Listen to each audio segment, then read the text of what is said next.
So those of you might have heard this girl, this hijabi girl in India has become a symbol of defiance. So there's one particular school, or now number of schools have banned the burqa. Some people say it's been extended all the way to hijab to girls under 18 in high schools. They're saying, no, if you wear a hijab or a burqa, we're not going to let you in. Nuria, you also spoke about this on a on Indian version, Indian CNN. Now, I think I need to play that video to give a full context of, because you just summed it up perfectly. I know it's a 7-minute long clip, but I think it is important for us to actually talk about it because it's become a huge issue in India, and they're calling it the hijab row.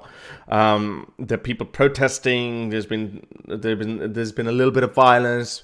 Hindus and Muslims are clashing with each other. Muslims are shouting Allahu Akbar in their faces. Protesters from the other side, Hindus are shouting Jai Shri Ram, which means glory to God Ram, etc. So what has always been our stance on banning the hijab? My stance has always been, if you're going to ban any religious symbol, be like France, then do it across the board, not just one particular symbol, which is hijab. There is a stark similarity between hijab and Sikh turban. Sikh boys, even though it's boys, not girls, boys are forced and coerced into wearing the little turban. And I personally know a Sikh who was shunned by his family, who was ostracized by his family for nearly 3 years. Nobody spoke with him, and he was a fully grown man working with me where I used to work. He shaved off his beard, took off his turban. His parents didn't talk to him for 3 years. So it's exactly roles reversed, but in that case, it's boys instead of girls. So if you're going to make a symbol, if you're trying to make a statement saying that, okay, look, this is not allowed, then you have to apply it across the board with all religious symbols. Kind of like in France, where they've also banned the turban, the cross, Jewish kippah, everything. They've banned everything. That makes sense. Otherwise, one particular community would feel that they're being targeted. They turn that into, on this interview or this little discussion on India's CNN, they turn that an issue of regressive versus progressive. That's how hijab is regressive. Sikh turban is not necessarily progressive. A, it's wrong. It is regressive as well. But B, it's not an issue of regressive versus progressive, because regressive is always a subjective term.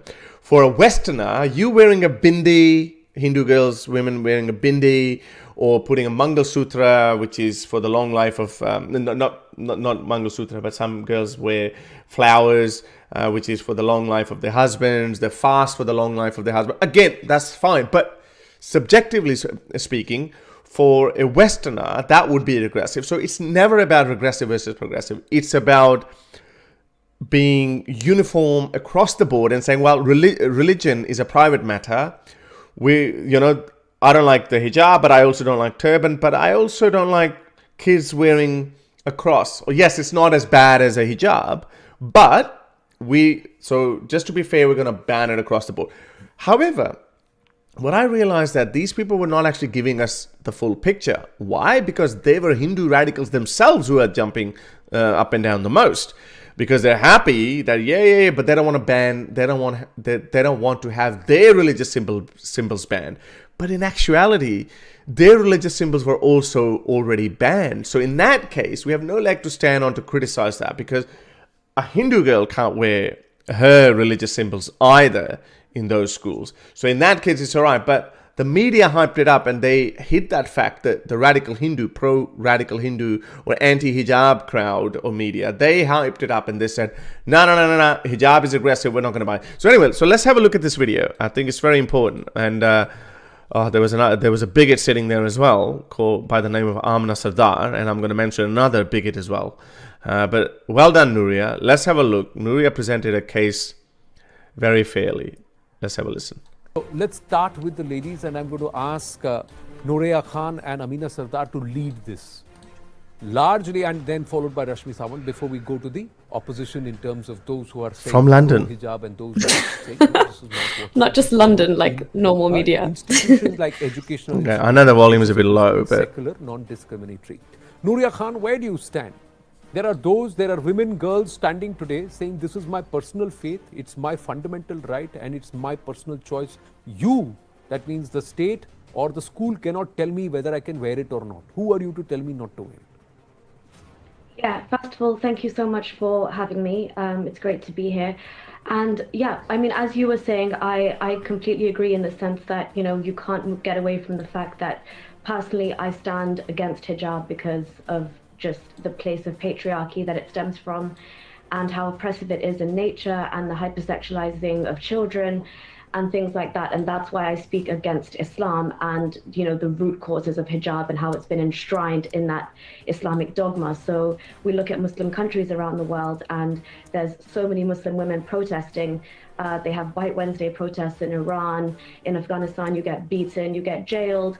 So, and when people in the West who wear hijab or in other countries kind of say that, it is just a religious symbol and it's my choice and it's a freedom of choice, I can't accept that entirely because for all of those women in other parts of the world, it is not a free choice. And therefore, I will always talk, I will never be on the side of women wearing hijab. But having said that, I do not think you can explicitly target just the hijab as opposed to targeting religious symbols across the board then, because you need some kind of uniformity across the board in terms of, like, if you look at France's example, he agrees where in the name of democracy and secularism, just said, they banned religious symbols across the board.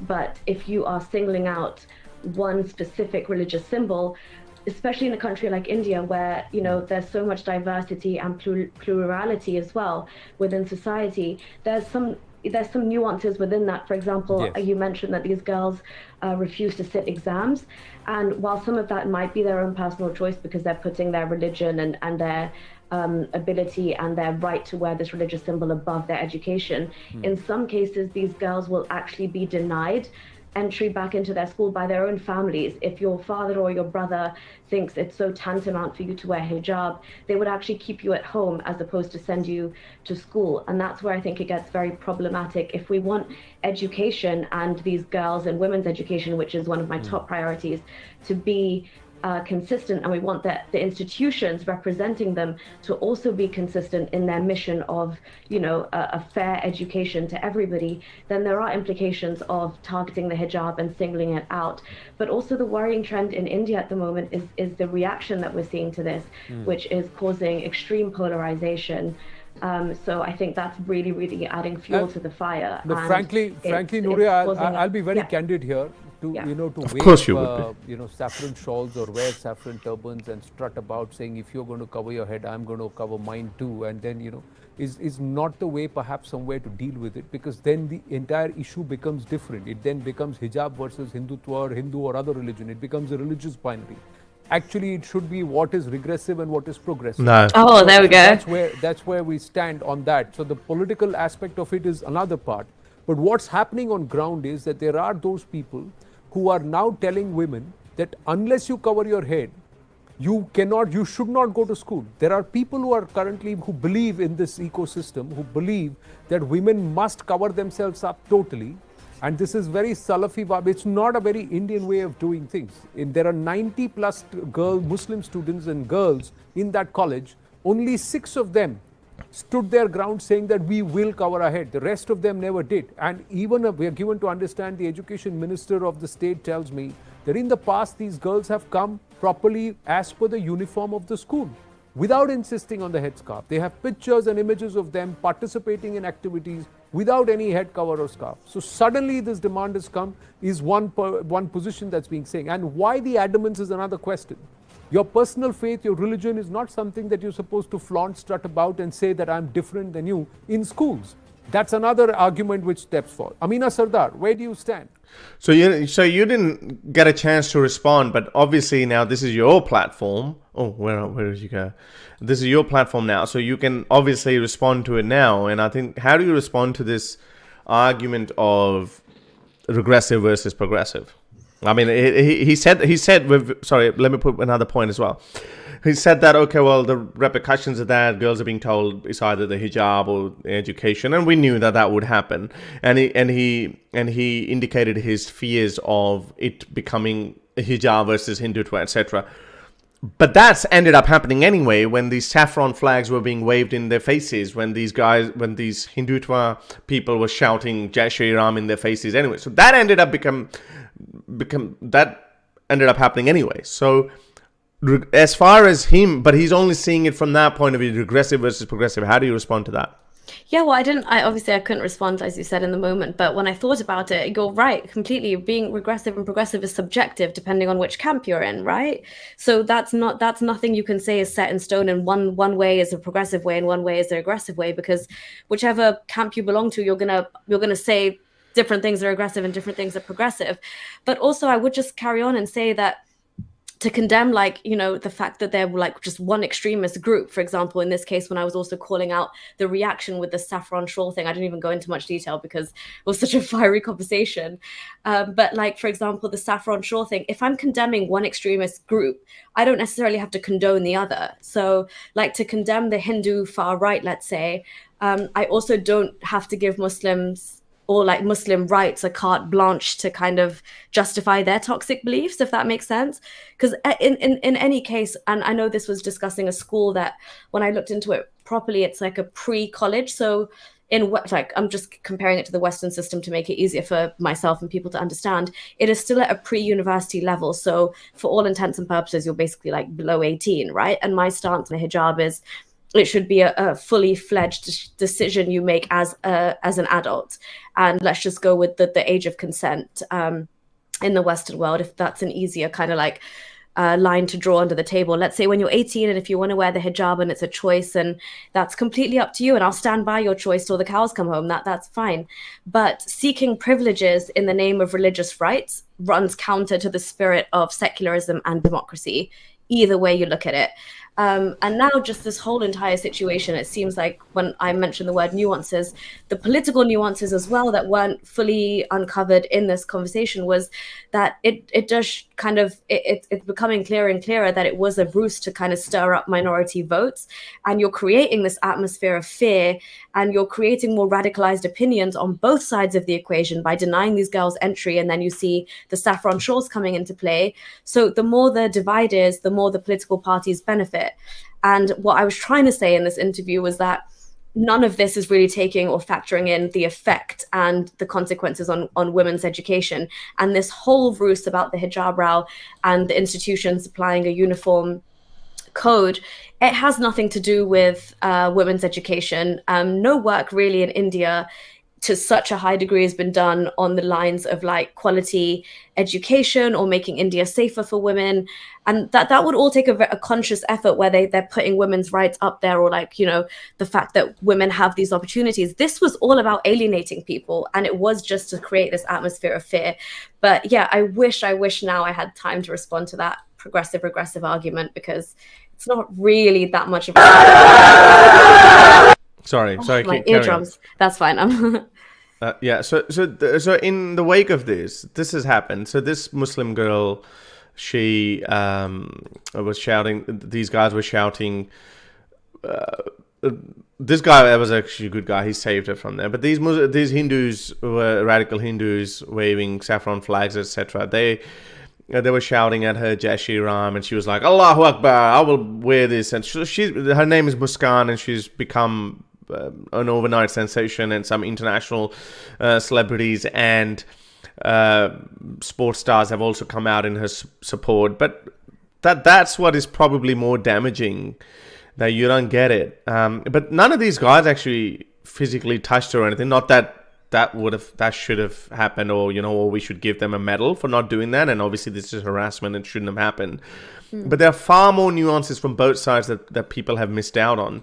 Yeah, look, fair enough. As you said, you couldn't really respond to it, but I think your approach was far more balanced than what this person on the panel, our old friend Amina Sadar, and I have no shame in calling her a bigot, because there is a group of ex-Muslims who are just, they are anti-Muslim bigots. They have had some sort of a terrible experience, and as a result, they ended up, harboring these negative feelings towards them, that they just latch onto it, and then they're playing the hands of the right-wing narrative. I'm not saying that this CNN News 18, even though it does seem a bit more sympathetic, or not sympathetic towards Hindutva, but it does seem a bit more aggressive towards the hijab rather than being aggressive towards all religious symbols.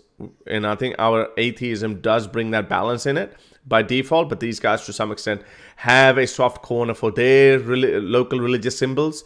But this lady, have a look what she had to say on that, and she actually made a huge bungle in there, which obviously you don't realize when you're so in the moment. When you're so in a moment of, or when you're so delved into your hatred for a certain you can conflate those two concepts very easily. Yeah, but have a listen what she has to say. I hope it's in the same video, or maybe in the extended interview.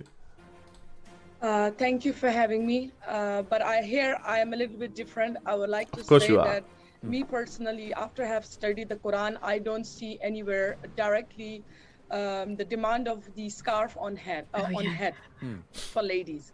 Secondly, the fact that these students 6'4", how many? First of all, I had to comment, because I was like, they're ex-Muslims. We are ex-Muslims. We're not scholars of Islam, and this is when we try to tell these people as well, we're Muslims as well, when they say, where's your degree? We actually don't claim to be scholars of Islam. We're not actually interpreting the Quran for you, or we're not defining or redefining what true Islam is. We basically go back to their own interpretation, like the classical exegesis. We said, look, it says that. It's not my opinion. It's the understanding of your scholars, your classical scholars, because that matters, yeah? And practically, Haris, how we see it manifesting around the world in Muslim countries, in Islamic countries, whether you think it's not written in the Quran to cover your head or not, that's how it's manifested around the world when you look at Islamic countries and the way they mandate hijab. So if you're living in like cloud cuckoo land and you're just saying, well, it's not in scripture, so that has no relevance to the practical, how it's like operating and how we deal with it as a reality. Classical Islam. Imagine telling that to the women who die for it and get lashed for not wearing it, that, it doesn't even say this in the Quran. So. But Amina Sardar has become an expert of Islam, and she's saying, well, it's not written in the Quran to wear a burqa or whatever. No shit, genius, but Islam is not all just the Quran. So I think she tried to change the topic, or try to go the way of, well, if Quran says something and Quran is above the Hadith. That's true. But Hadith is only discarded if it directly contradicts the Quran. Those detailed Hadiths of only your eyes should be visible, in some places, yes, I get it, the Hadiths are conflicting as well, but none of them actually contradict the Quran. There are further extensions, or there are further explanations of that hijab verse, but it doesn't actually contradict with it. So, Ahmed Asada, who made you the expert of Islam? Why are you interpreting the Quran for you? When I make fun of Islam, when I make fun of the Quranic verses, that, the sun orbits the earth, I'm actually giving you the references from the original experts, original scholars, classical scholars. That's how they interpret it as well. So I'm not doing the interpretation for you. I'm simply saying, I'm actually dissing the modern interpreters who are saying, no. They're putting the 21st century interpretation. I'm like, not so fast. That's what your classical scholars said.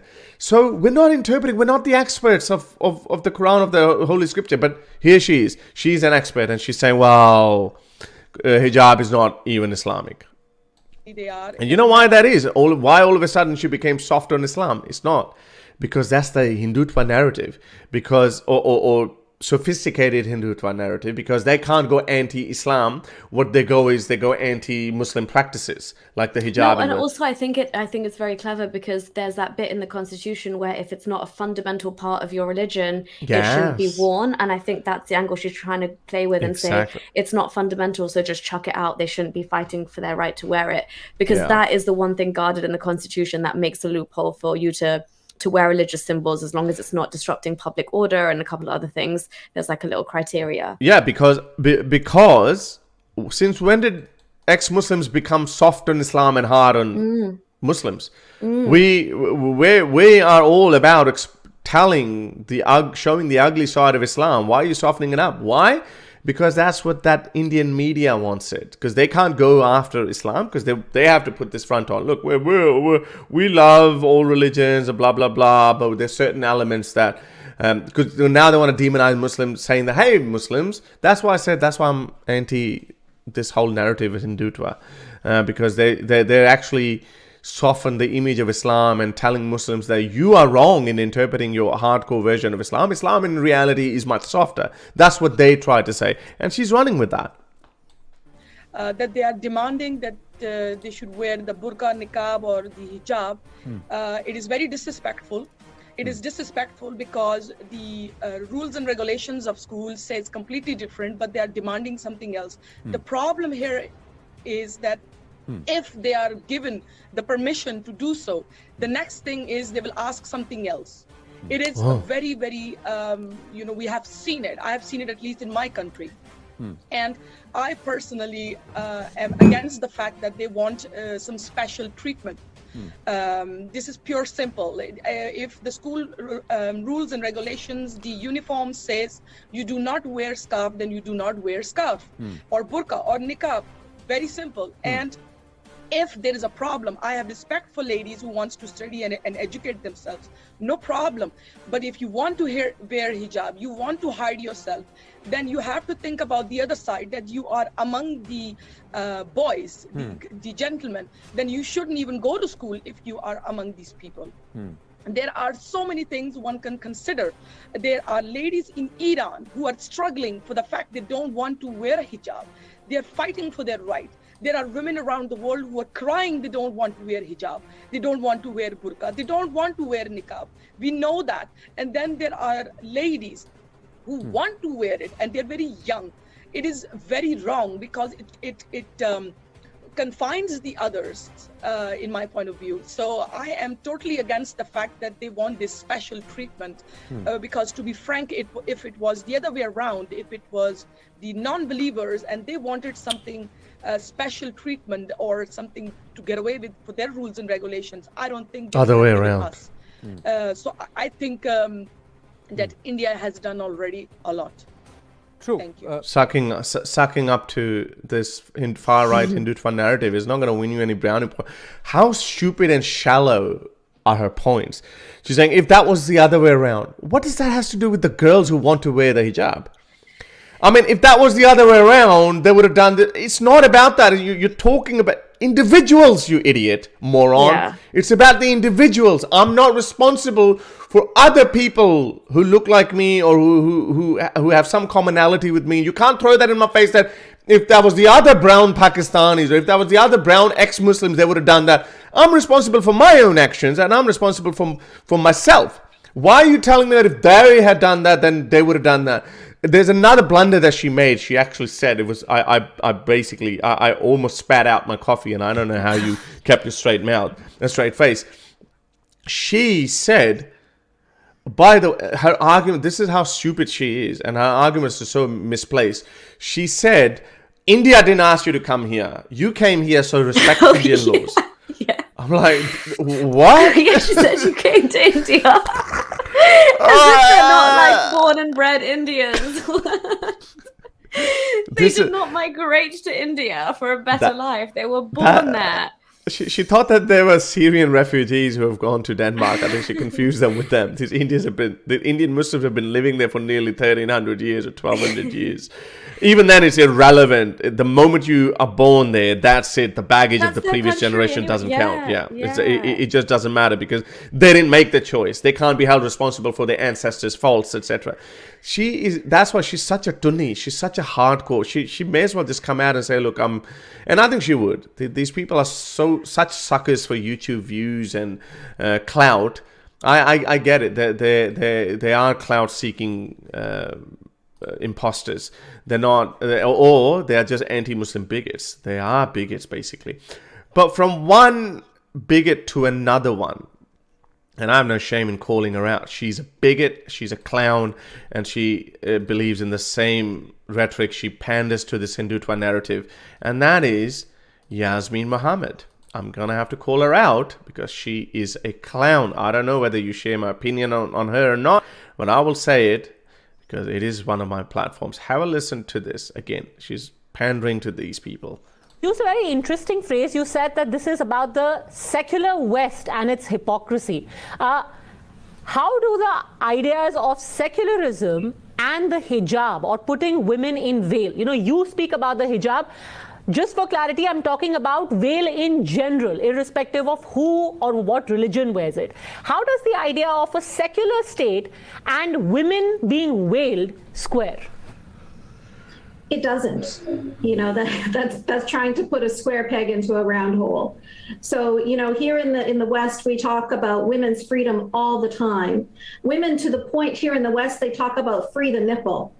And women in the Muslim world just want to free their hair. They just want to free their face. Women should have the freedom to wear or not wear whatever they want. That should not be up for debate in a secular country.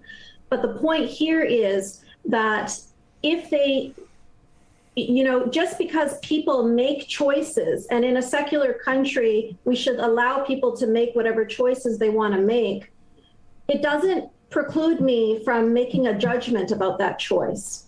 If somebody is going to do something, if they're going to perform FGM on their daughter, or if they're going to force their daughter into a marriage, or if they're going to force their daughter into hijab, I'm going to speak out against those things because I think those things are toxic, and I think those things are dangerous, and I think those things are anti-women. So even though I feel like, I don't think that we should ban the hijab. I don't think in a secular country we should say nobody is allowed to wear hijab, because I think you have a counter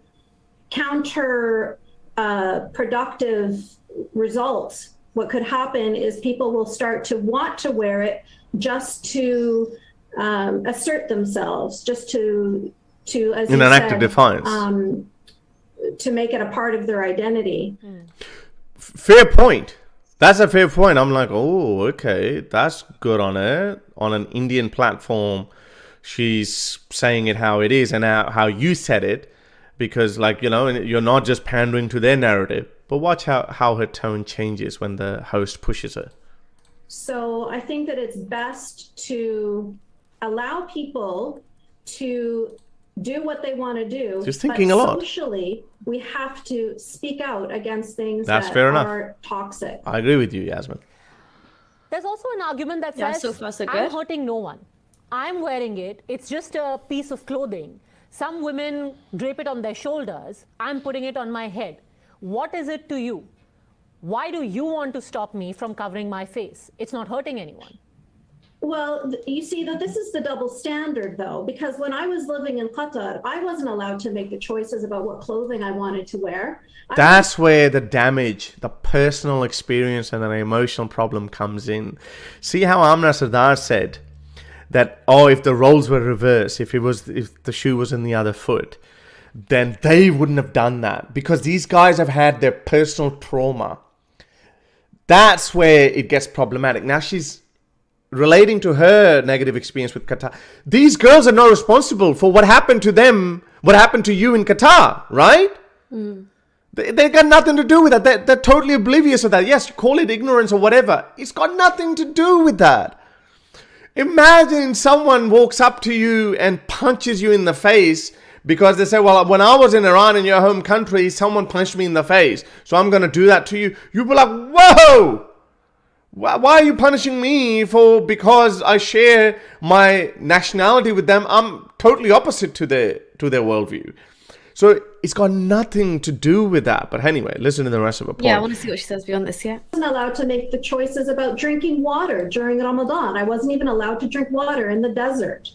So when you are going to a school and this is the particular uniform, or if you're in a country and these are the particular laws, then you need to abide by them.